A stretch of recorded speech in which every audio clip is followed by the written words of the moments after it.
Olá, turminha. Vamos aqui dar início a mais um capítulo da nossa apostila através do nosso guia de estudos da disciplina de Estudos Amazônicos, 7º ano. Nosso capítulo 5, terceira avaliação.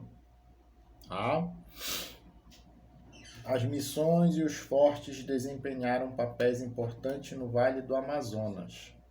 Aqui nós vamos trabalhar um pouco do papel das missões e os fortes que foram construídos durante o período colonial na Amazônia. Quais foram suas funções? Então aqui nós temos as missões e os fortes desempenharam papéis importantes no Vale do Amazonas quanto à expansão territorial e à consequente colonização. Suas contribuições foram fixar marcos da penetração portuguesa naquele território disputado por outros povos. Então eles serviram para demarcar, mostrar que havia, vamos dizer assim, missões ali desenvolvendo o território.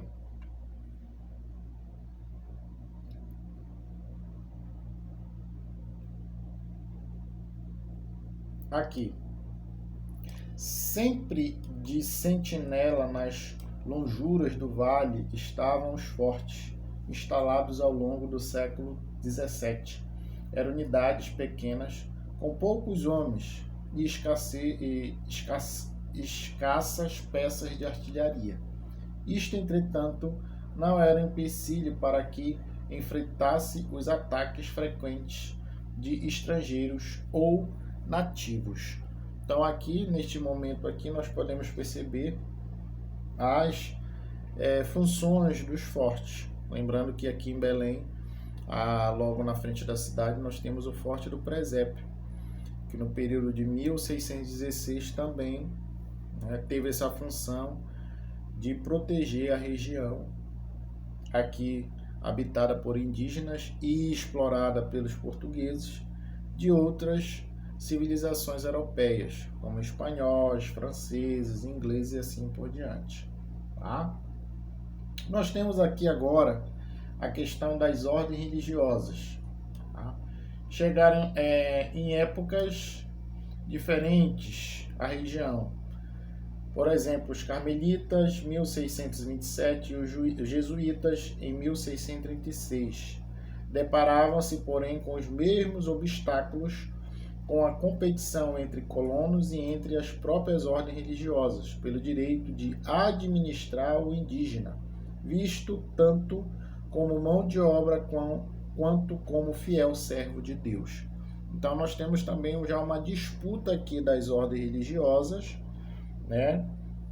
então, entre os colonos pela utilização da mão de obra indígena. As missões elas tiveram um papel de catequizar os indígenas, já que eles diziam que o indígena não possuía religião, não tinha alma, mas o indígena, é bom que se deixe bem claro, ele possuía e possui sua cultura, seus deuses, seu modo de viver, de agir, assim como qualquer outra civilização, qualquer outro povo. Aí nós temos aqui no próximo ponto a disputa acirrada entre as ordens exigiu a intervenção governamental. Então nós temos aqui a ocupação do Vale Amazonas, fixaram as áreas de atuação das ordens. Os franciscanos de Santo Antônio receberam as missões do Cabo Norte, Marajó e norte do Rio Amazonas. A Companhia de Jesus couberam as dos rios Tocantins, Xingu, Tapajós e Madeira. Os franciscanos ficaram com as da Piedade do Baixo Amazonas, tendo como centro Gurupá.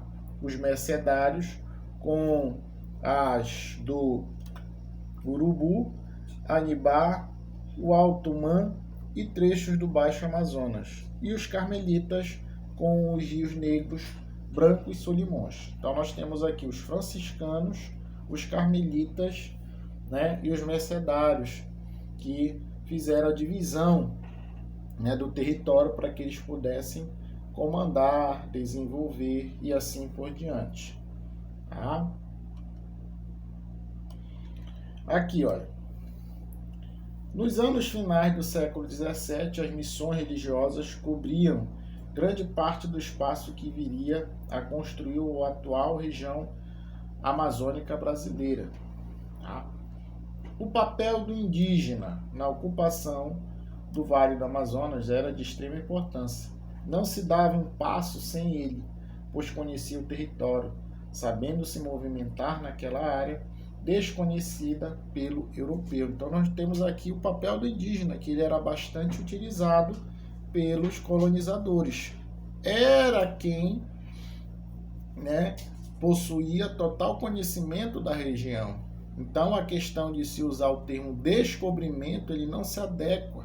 Aqui já estavam uma civilização, uma cultura, um povo, né, que desenvolvia e conhecia a região. Então, o termo mais adequado é a chegada do europeu. Tá? Continuando aqui, olha.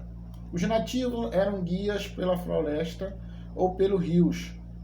Canoeiros conduziam as embarcações nas longas expedições, fortemente escoltadas em meio a milhares de quilômetros pelos cursos emaranhados d'água. Eram também caçadores, identificando a variada fauna, e coletores das drogas do sertão, pois conhecia como ninguém a flora local. Tá? Então aqui era o conhecedor, né, deste vasto território amazônico. Continuando, a coleta se organizou no vale sob coordenação dos missionários. Os padres que monopolizavam o trabalho indígena utilizavam um artifício para que os nativos extraíssem elementos da floresta em grande quantidade. Alegavam que, além das partes destinadas aos adultos, aos velhos e às crianças, deveriam extrair outra, destinada a Tupã. Esta fração Tupã-Baé, né, acumulada nos depósitos das missões, era posteriormente exportada para a Europa, onde seria comercializada com grande lucro. Então, que nós podemos ver que aqui os colonizadores, as missões, eles não vieram com o intuito aqui de ajudar, né, aqui os povos já existentes. Eles vieram sim para explorar, buscar riqueza, né, e assim por diante. Tanto é que os produtos que os indígenas assim conseguiam extrair das matas, eles eram comercializados na Europa.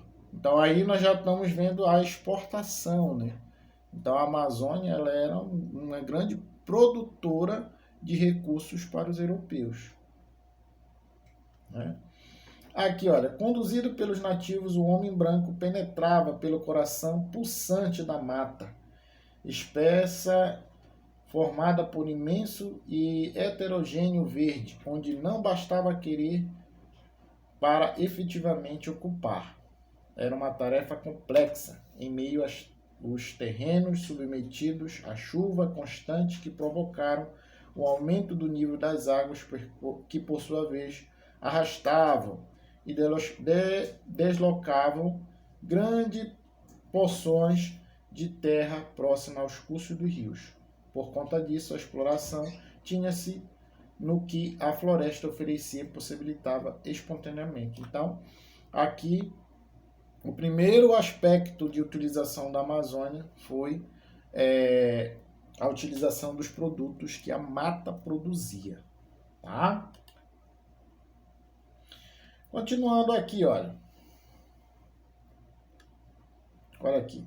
Pelos cursos da água, estradas líquidas, que eram as estradas, né, por onde os nativos e os colonos, né, se destacavam em busca de conhecer o novo território, vias de ocupação natural iam sendo coletados especiarias diversas aproveitadas e utilizadas no comércio. Plantas alimentícias e aromáticas como cravo, canela, castanha, dita do Maranhão, salsapirra, cacau, etc. Também eram extraídas madeiras valiosas e produtos de origem animal, desconhecidos como uma espécie de óleo utilizado na alimentação e na iluminação, obtido dos ovos da tartaruga, ou o manacuru, peixe-boi, exportado salgado e seco. Então, tudo isso aqui era o que? Comercializado pelo colono da época, tá? Mas para ele ter alcançado esse mérito aqui comercial, foi através da utilização da mão de obra indígena. Ok, turminha? Na nossa próxima aula nós iremos trabalhar, tá? Aqui o ponto seguinte, a mão de obra indígena e as disputas entre religiosos e colonos. Até breve!